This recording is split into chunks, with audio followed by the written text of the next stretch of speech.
बुलेटिनमध्ये मी ज्ञानदा कदम आपल्या सर्वांचं स्वागत करते। गेल्या काही वर्षांपासून संपूर्ण जगावरती एक प्रकारे युद्धाचं सावट आपल्याला पाहायला मिळतंय। गेली 2 ते 2.5 वर्ष झाली संपूर्ण जग साक्षीदार आहे रशिया आणि युक्रेन मधल्या युद्धाचा। हे युद्ध शांत होतंय किंवा थांबत नाहीये तोच इराण, इस्रायल, अमेरिका या युद्धामुळे संपूर्ण जगावरती कसा परिणाम होतोय हे गेल्या 15 दिवसांपासून आपण सर्वजण पाहतोय, अनुभवतोय। दुसरीकडे पाकिस्तान, अफगाणिस्तान या 2 देशांमध्ये सुद्धा संघर्षाची ठिणगी पडलेली आणि अशातच आता उत्तर कोरिया आणि जपान यांच्यामध्ये सुद्धा संघर्ष सुरू झाल्याचं चित्र पाहायला मिळते। त्यामुळे संपूर्ण जग एक प्रकारे धुमसत आहे, धगधगत आहे असं चित्र हे निर्माण झालंय। पश्चिम आशिया पाठोपाठ पूर्व आशियात सुद्धा आता युद्धाचे संकेत मिळू लागलेले आहेत। पूर्व आशिया गेले काही दिवस शांत भासत होता, परंतु पूर्व आशियावरती सुद्धा युद्धाचे ढग गोळा होऊ लागलेत। उत्तर कोरियाचा हुकुमशाह किम जोंग उननं जपानला डिवचलंय आणि पूर्व किनारपट्टी जवळच्या समुद्रात अनेक बॅलिस्टिक क्षेपणास्त्र डागली। तर उत्तर कोरियानं क्षेपणास्त्र डागल्याच्या वृत्ताला दक्षिण कोरिया आणि जपान दोन्ही देशांनी दुजोरा दिलाय। त्यामुळे जगात आता तिसरं महायुद्ध होणार का याची चर्चा सुरू झाली आहे। किम जोंग उन यांच्या बॅलिस्टिक क्षेपणास्त्र चाचणीमुळे जपानमध्ये सध्या हाय अलर्ट जारी झालाय।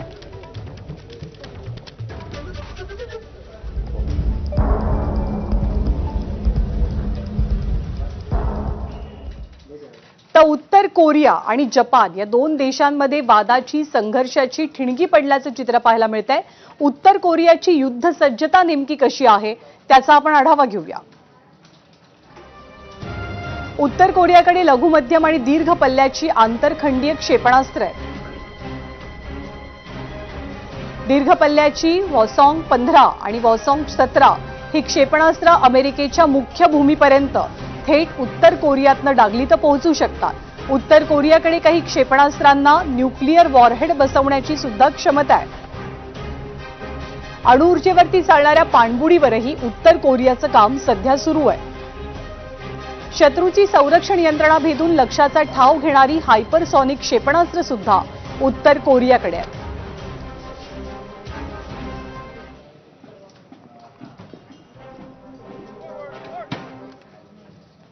त्यामुळे जपान आणि उत्तर कोरिया यांच्यात निर्माण झालेला संघर्ष कसा पुढे जातो हे बघावं लागणार आहे। दुसरीकडे आपला शेजारचा देश असलेला पाकिस्तान आणि अफगाणिस्तान या दोघांमध्ये सुद्धा आता एक प्रकारे वाद निर्माण होत असल्याचं चित्र पाहायला मिळते। हल्ले सुरू झालेले आहेत। पाकिस्तान अफगाणिस्तानमधला संघर्ष हा अधिकच तीव्र झाल्याचं पाहायला मिळतंय। पाकिस्तानच्या हवाई हल्ल्यांना अफगाणिस्तानकडनं ड्रोन हल्ल्यानं प्रत्युत्तर दिलं जात आहे, कारण पाकिस्ताननं अफगाणिस्तानवरती केलेल्या हवाई हल्ल्यांमध्ये अनेक महिला आणि लहान मुलं मृत्युमुखी पडल्याचा दावा केला गेलाय। दरम्यान पाकिस्तानच्या हवाई हल्ल्याला अफगाणिस्ताननं कुनार आणि नांगरहार या प्रांतामध्ये ड्रोन हल्ले करत प्रत्युत्तर दिलं।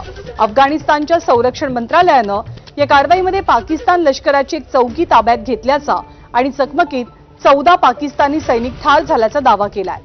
ड्युरन लाईनवरती दोनही देशांच्या सैन्यामध्ये गेल्या काही दिवसांपासून तीव्र संघर्ष पाहायला मिळतोय।